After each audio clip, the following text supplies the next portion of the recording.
নমস্কাৰ প্ৰিয় বন্ধুবান্ধৱীসকল এইবাৰ 10 জুনত সূৰ্যগ্ৰহণ হ'ব আৰু এই সূৰ্যগ্ৰহণৰ বিষয়ে বিতংকৈ জানি লওক অৰ্থাৎ আপুনি সূৰ্যগ্ৰহণৰ সময়ত কি কৰিব নালাগে তথা কি কৰিলে উন্নতি হ'ব সকলো বিষয়ে বিতংকৈ জানি লওক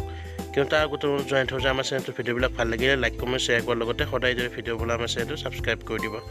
আহক এতিয়া মূল ভিডিঅ'লৈ আমি আগবাঢ়ি যাওঁ 10 জুনৰ দিনা হ'ব লগা সূৰ্যগ্ৰহণটো 2021 চনৰ প্ৰথম সূৰ্যগ্ৰহণ হ'ব আৰু এইটো মহত্বপূৰ্ণ হ'ব এই কাৰণে যে কাৰণ এই দিনা জেঠ অমাৱস্যা সাবিত্ৰী ব্ৰত আৰু শনি জয়ন্তী একেলগে হ'ব আৰু লগতে এই সূৰ্যগ্ৰহণে বিভিন্ন ৰাশিৰ ওপৰত বিভিন্ন প্ৰভাৱ পেলাব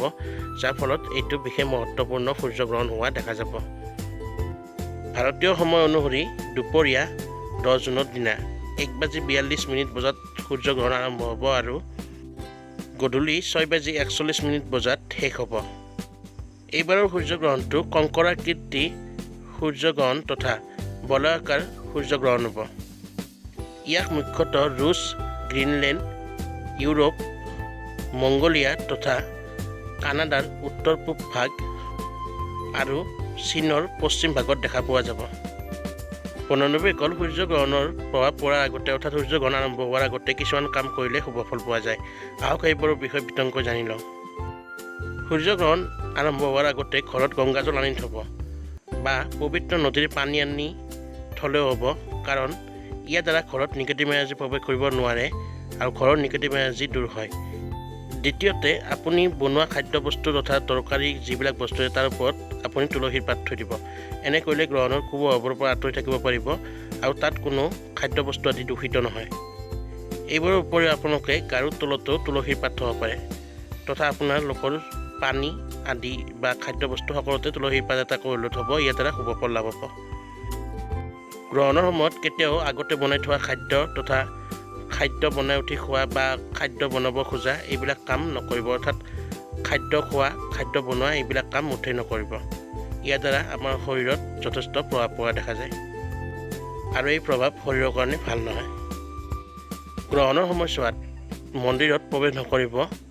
আৰু মন্দিৰৰ মূৰ্তি আদি নুচুব এই সময়ছোৱাত মন্দিৰত প্ৰৱেশ কৰা মন্দিৰৰ মূৰ্তি চোৱা নিষেধ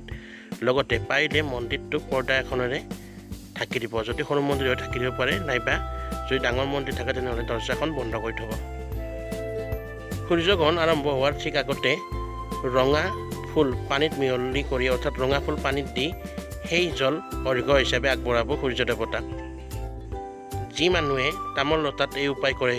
তেওঁৰ জীৱনত অক্ষয় পুণ্য প্ৰাপ্তি হয় গতিকে এই উপায় কৰিবলৈ মুঠো নাপাহৰিব গ্ৰহণৰ ঠিক আগে কিন্তু গ্ৰহণ কাল চলি থকাৰ সময়ত কেতিয়াও সূৰ্যদেৱক জল অৰ্পণ নকৰিব বন্ধুবান্ধৱীসকল গ্ৰহণৰ পিছত যদি আপোনালোকে দান আদি কৰিব পাৰে তেনেহ'লে ইয়াৰ শুভ ফল পোৱা যায় ইয়াৰ উপৰিও যদি আপোনালোকে কিবা পূজাৰ সামগ্ৰী তৈয়াৰ কৰি থৈছিল গ্ৰহণৰ আগতে সেইবোৰ পিছত দিয়াটো শুদ্ধ বুলি মনা নহয় গতিকে গংগাজলেৰে সেই সামগ্ৰী তথা পূজাৰ সামগ্ৰী অৰ্থাৎ মন্দিৰ আদিত যি ব্যৱহাৰ কৰে তাক আপুনি ধুব বা পৰিষ্কাৰ কৰি ল'ব তাৰপিছতে সামগ্ৰীবোৰ ব্যৱহাৰ কৰিব আৰু পূজা কৰিব বন্ধুবান্ধৱীসকল এয়া আছিল গ্ৰহণৰ লগত জড়িত কেইটামান বিশেষ কথা আৰু এইবোৰ আমি মানি চলিলে যথেষ্ট শুভ ফল লাভ হয় আৰু জীৱনত উন্নতি হয় গতিকে এইবোৰ মানি চলিবলৈ আমি চেষ্টা কৰিব লাগে আৰু যদি ভিডিঅ'টো ভাল লাগিল তেনেহ'লে লাইক কমেণ্ট শ্বেয়াৰটো কৰিবই লগতে চেনেলটো ছাবস্ক্ৰাইব কৰি দিব এনেধৰণৰ ভিডিঅ' সদায় পাই থাকিবলৈ ধন্যবাদ